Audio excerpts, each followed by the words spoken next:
Selamat pagi Bapak dan Ibu. Terima kasih telah meluangkan waktunya untuk membersamai saya untuk kegiatan kita pada siang hari ini, yaitu sharing tentang budaya positif sebagaimana yang kami pelajari dalam pendidikan guru penggerak saat ini. Jadi budaya positif ini adalah hal-hal yang baik yang sudah kita laksanakan di sekolah kita, yang merupakan hasil inisiatif dari kita semua, bukan karena paksaan atau imbalan daripada guru atau pihak sekolah.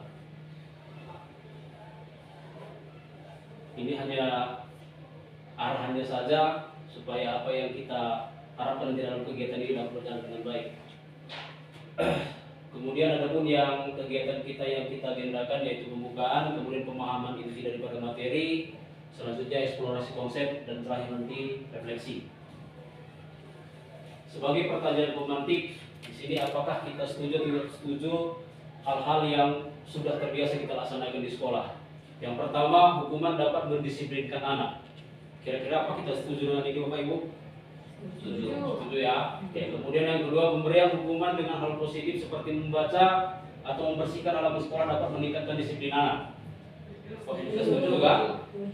Dan yang ketiga, memberikan penghargaan dapat meningkatkan motivasi belajar anak. Setuju ya. Jadi ini memang hal umum yang sudah kita laksanakan di sekolah, cuma berdasarkan filosofi pendidikan yang disampaikan oleh Ki Hajar Dewantara yang sekarang ini lagi digerakkan terutama di kurikulum Merdeka, hal-hal seperti ini sebetulnya kalau bisa kita hindari Bapak Ibu. Ya, nanti ada pembahasannya. Ini nanti materi-materi yang kita bahas, ya, ada 6. Kita langsung kepada topik yang pertama, yaitu disiplin positif dan nilai-nilai kebajikan universal. Oke, di sini ada 2 hal yang disampaikan di dalam tabel. Yang di sebelah kiri itu adalah stimulus respon, dan yang kedua di sebelah kanan itu adalah teori kontrol. Artinya ini Bapak Ibu, hal yang biasa kita lakukan di kelas atau di sekolah yang selama ini menurut kita masih pada stimulus respon yang di sebelah kiri, yang seharusnya kita buatkan itu adalah seperti yang sebelah kanan. Jadi misalnya kita ambil seperti yang pertama, kalau menurut stimulus respon adalah semua orang memiliki hal yang sama, yang sebenarnya adalah setiap orang memiliki gambaran yang berbeda-beda. Jadi di sini menunjukkan nanti bahwa setiap orang itu unik. Begitu juga misalnya dengan yang keempat, orang lain bisa mengontrol saya. Ini yang biasa kita tanamkan di kelas, bahwa kita bisa mengontrol diri kita seutuhnya. Yang seharusnya Bapak Ibu adalah hanya Anda yang bisa mengontrol diri Anda sendiri. Artinya kita masing-masing itu bisa melakukan sesuatu itu hendaknya atas kemauan daripada diri kita sendiri, bukan karena pengaruh daripada orang lain. Selanjutnya ini makna disiplin. Ya, disiplin yang sebenarnya itu berasal dari bahasa Latin yang artinya kira-kira belajar. Makna asal dari kata ini berkonotasi dengan disiplin dari diri murid-murid atau Plato atau Plato yang disampaikan mereka berdua. Kemudian disiplin diri membuat orang menggali potensi menuju sebuah tujuan apa yang dia hargai. Jadi mungkin selama ini kita melihat bahwa siswa itu disiplin jika dia melakukan apa yang kita inginkan. Jadi atau apa yang kita janjikan kepada mereka. Sebetulnya yang seperti itu namanya bukan disiplin, tapi karena ada tanda kutip di belakangnya. Jadi disiplin itu sebetulnya kata kuncinya adalah apa yang dia hargai. Jadi yang dia lakukan itu sebetulnya berasal dari dalam dirinya atau motivasi intrinsiknya. Selanjutnya ini adalah bagian daripada disiplin positif, yang pada akhirnya nanti disiplin positif itu menjadi sebuah budaya. Artinya sesuatu hal yang kita lakukan karena kesadaran diri kita dan sudah kita lakukan setiap harinya, sudah menjadi sebuah kebiasaan, nanti akan melahirkan budaya positif di sekolah. Kemudian ini nilai-nilai kebajikan universal. Nilai-nilai kebajikan universal ini maksudnya Bapak Ibu adalah hal-hal yang kita yakini bersama tanpa itu menyangkut agama, ras, atau golongan. Artinya nilai yang diakui oleh semua orang. Untuk kurikulum Merdeka itu sudah tertuang di dalam proyek P5 ya, atau profil pelajar Pancasila, yang di dalamnya itu ada nilai-nilai kebajikan yang ditanamkan. Yang pertama, beriman dan bertakwa pada Tuhan Yang Maha Esa atau berakhlak mulia, kemudian mandiri, bernalar kritis, berkebinekaan global, gotong royong, dan kreatif. Artinya nilai kebajikan inilah yang diharapkan ada pada siswa kita pada saat sekarang ini, terutama siswa kita yang sudah menggunakan kurikulum Merdeka. Selanjutnya yang kedua adalah topik teori motivasi, hukuman, dan penghargaan serta restitusi. Oke, yang pertama Bapak Ibu, ini berkaitan dengan apa yang kita lakukan atau apa yang dilakukan oleh siswa kita terkait apa yang kita suruhkan. Nah, jadi ada 3 motivasi di dalamnya, 2 yang bersifat eksternal, 1 yang bersifat internal atau dari dalam diri anak didik kita tersebut. Ini misalnya kalau kita menyuruh mengerjakan sesuatu atau memberikan tugas, maka ada 3 kategori anak kita melaksanakan tugas tersebut. Yang pertama, mereka mengerjakannya untuk menghindari hukuman atau kenyamanan. Kan biasa kalau mereka tidak mengerjakan tugasnya, kita akan memberikan hukuman. Pada saat kita memberikan hukuman itu akan menyebabkan dalam dirinya itu merasa ada ketidaknyamanan. Jadi mereka melakukannya atas dasar itu, bukan karena kemauan dirinya. Atau yang kedua adalah mendapatkan imbalan atau di sini yang bersifat yang kita janjikan.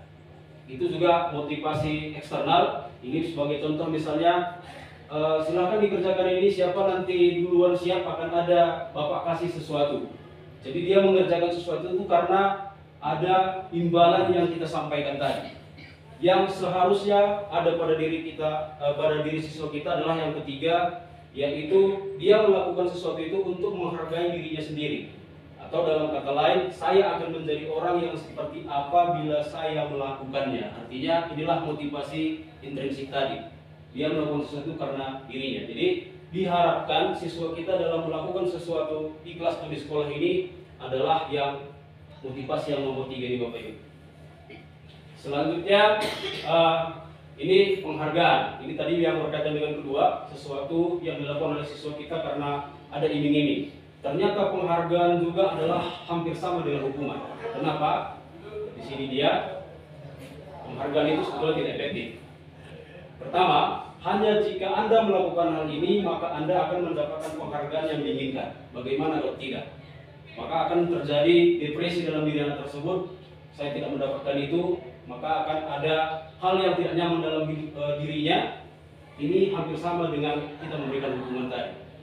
Atau yang kedua, jika saya mengharapkan sesuatu penghargaan dan tidak mendapatkan, maka saya akan kecewa dan berkecil hati, serta kemungkinan lain kali saya tidak akan berusaha sekeras sebelumnya.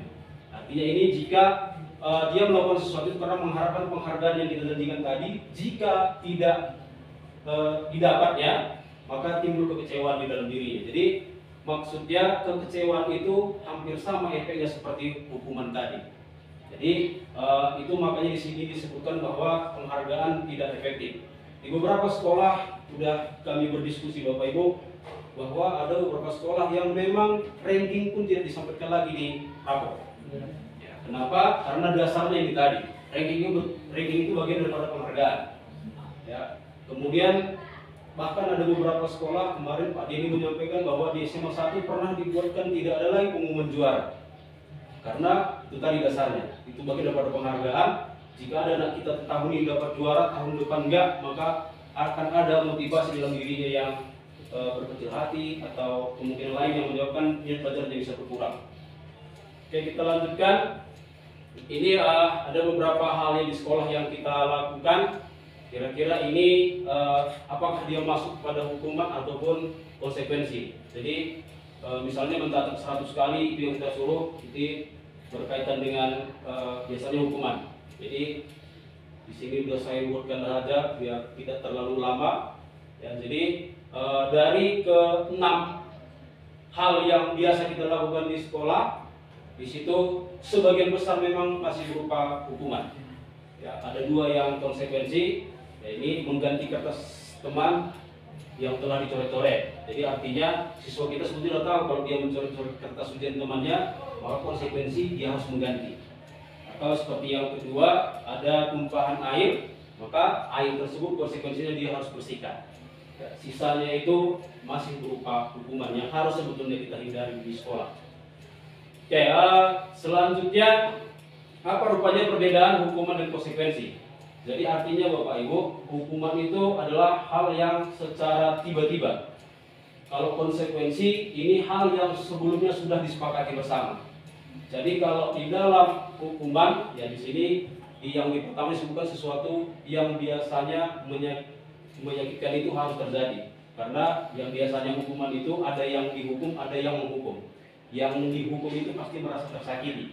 Ya, kalau konsekuensi seperti yang tadi kita sampaikan, memang itu dia sendiri pada saat melanggar itu dia sudah tahu konsekuensinya. Ya.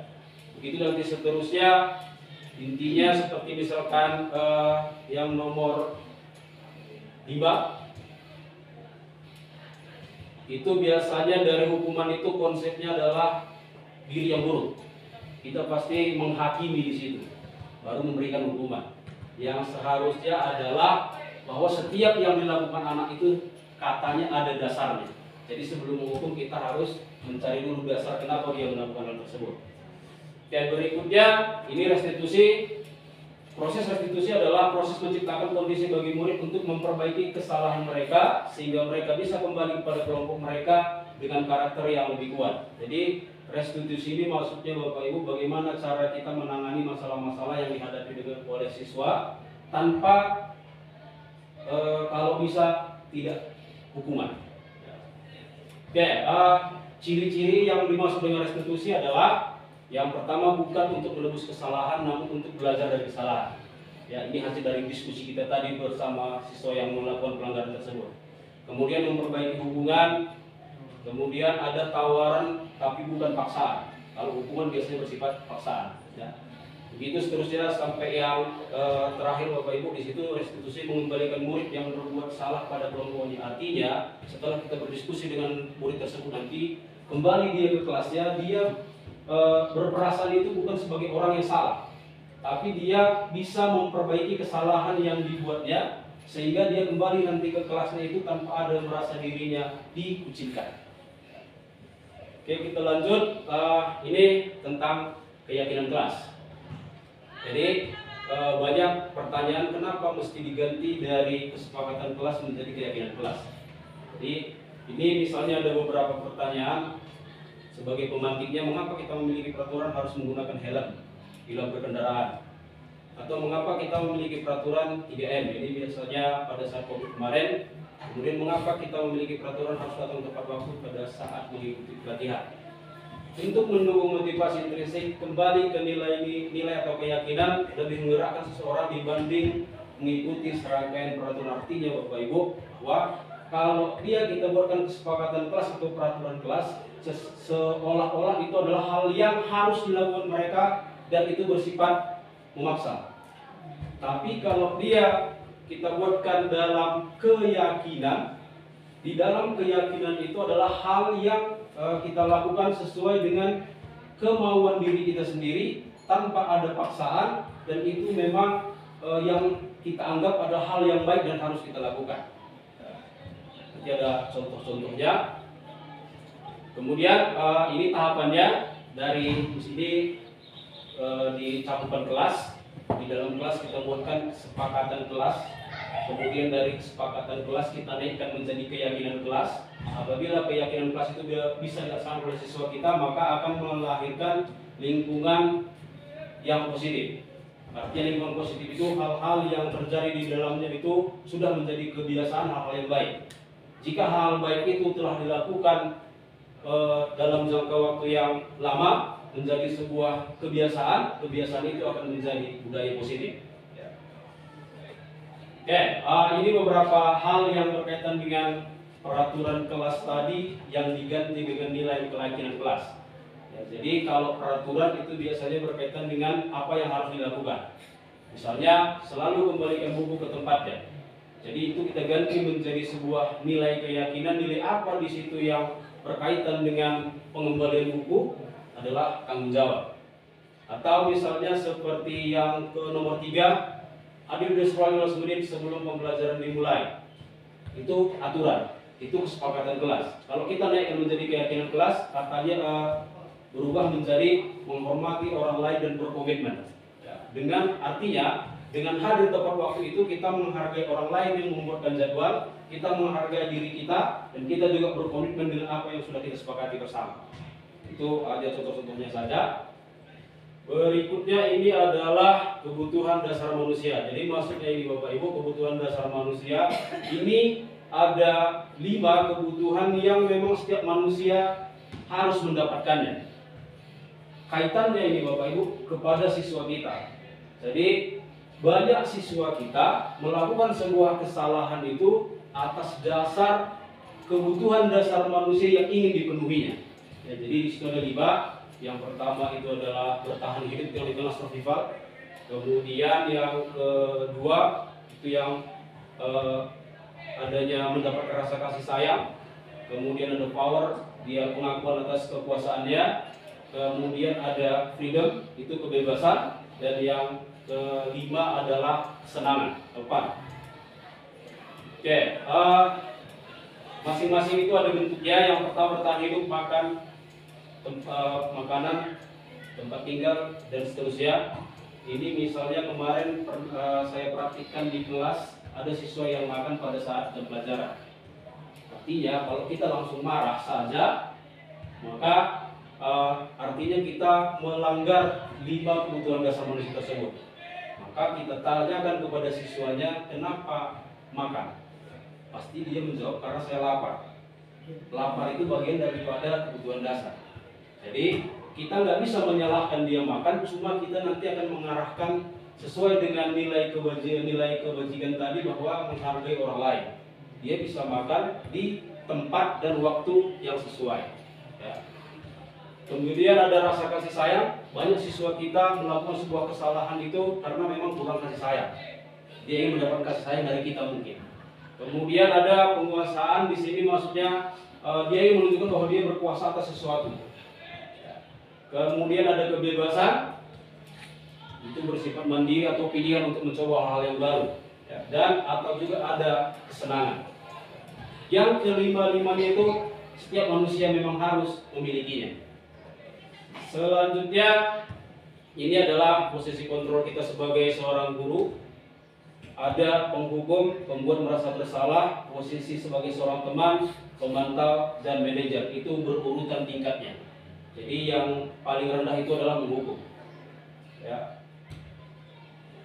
Oke, di sini ada 5 posisi kontrol guru tersebut.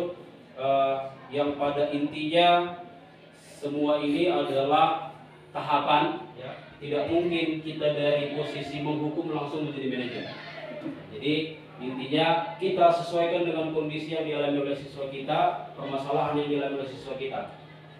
Intinya kalau bisa kita ada posisi manajer. Bedanya di sini kalau di manajer itu dia bagaimana kita mengarahkan siswa itu agar dia mencari solusi sendiri atas permasalahan yang dia buat. Kalau solusinya dari kita, mungkin dia tidak bisa menjalankan atau terlalu berat bagi mereka. Tapi kalau dia yang menawarkan dan itu bisa menyelesaikan masalahnya, disitulah kita dianggap berhasil menjadi seorang untuk menyelesaikan masalah-masalah yang dihadapi oleh siswa kita. Oke, dan yang berikutnya yang terakhir adalah segitiga restitusi. Ini maksudnya tahapan dalam kita menyelesaikan permasalahan yang dihadapi oleh siswa. Dalam segitiga restitusi, di situ suatu proses dialog yang dijalankan oleh bagi guru agar dapat menghasilkan murid yang mandiri dan bertanggung jawab. Nanti ada 3 tahapannya. Yang pertama adalah menstabilkan identitas. Jadi artinya di sini berdasarkan prinsip membuat kesalahan adalah bagian daripada proses pembelajaran. Jadi kita tidak serta-merta begitu dia melakukan sebuah kesalahan langsung kita, oh kamu memang seperti itu, jadi langsung diberikan hukuman. Tapi dibuatkan kita stabilkan dulu identitasnya dengan misalnya beberapa pertanyaan atau pernyataan. Berbuat salah itu adalah hal yang wajar. Ya. Kemudian tidak ada manusia yang sempurna. Jadi begitu kita menyampaikan ini, siswa di situ akan sedikit pasti akan tergugah hatinya. Ya. Kemudian yang kedua adalah validasi tindakan yang salah. Itu berdasarkan prinsip setiap perilaku berupaya memenuhi suatu kebutuhan tertentu. Ini yang tadi kebutuhan dasar manusia. Jadi seseorang melakukan sesuatu hal itu baik positif atau negatif, mungkin pada saat itu ada kebutuhan dasarnya yang ingin dia penuhi. Jadi kita bisa mendapatkannya dengan buat pertanyaan atau pernyataan, misalnya kamu pasti punya alasan mengapa melakukan ini. Kemudian padahal kamu bisa melakukan yang lebih buruk daripada ini. Jadi artinya kesalahan yang dibuat itu kita jadikan sebagai pembelajaran juga bagi dia, bahwa yang dilakukannya itu bisa saja lebih daripada itu. Ya. Begitu seterusnya, misalnya sampai dengan yang terakhir itu kamu melakukannya karena mempertahankan sesuatu yang penting bagimu. Dan pada saat yang terakhir inilah menyatakan keyakinan. Jadi berdasarkan prinsip teori kontrol bahwa pada dasarnya kita termotivasi secara intrinsik. Jadi maksudnya pada posisi ini adalah ini biasanya terjadi kalau kita di kelas, di dalam kelas seperti kemarin sudah kita bicarakan, ada sudah keyakinan kelas yang kita buatkan, maka untuk meyakinkan kepada siswa bahwa yang dilakukan itu adalah hal yang salah dan sesuai dengan apa yang sudah kita sepakati dalam membuat keyakinan kelas. Jadi di situ ada pertanyaan misalnya, apa keyakinan kelas yang sudah kita buat? Maka dia akan menjawab sesuai dengan yang sudah kita sepakati di kelas kita masing-masing. Kemudian nilai-nilai apa yang telah disepakati bersama, seperti apa gambaran sebuah kelas yang ideal, kamu ingin menjadi orang yang seperti apa. Jadi artinya dengan memberikan pertanyaan atau pernyataan seperti ini, maka siswa kita arahkan bahwa dia menyadari kesalahannya dan berupaya untuk menyelesaikan permasalahan-permasalahan yang dihadapi. Inilah segitiga restitusi. Tapi seperti yang saya sampaikan juga kemarin, bahwa tidak semua kasus yang kita dapati di kelas atau di sekolah kita bisa diselesaikan dengan segitiga restitusi. Jadi ini biasanya adalah hal-hal yang wajar, sebuah kesalahan yang masih wajar dan masih bisa ditoleransi oleh kita, sehingga dalam penyelesaiannya masih bisa kita gunakan segitiga tersebut. Oke, jadi inilah yang bisa saya sampaikan pada kesempatan ini. Intinya saya tidak mengajari kita semua, saya hanya menyampaikan apa yang kami pelajari. Semoga ini menjadi hal yang bermanfaat dan mudah-mudahan bisa kita terapkan nanti di sekolah kita, agar tujuan pendidikan sesuai dengan yang disampaikan filosofi pendidikan Ki Hajar Dewantara dapat tercapai dan terkabul. Mungkin itu yang bisa saya sampaikan, lebih dan kurang mohon maaf. Terima kasih untuk kita semua.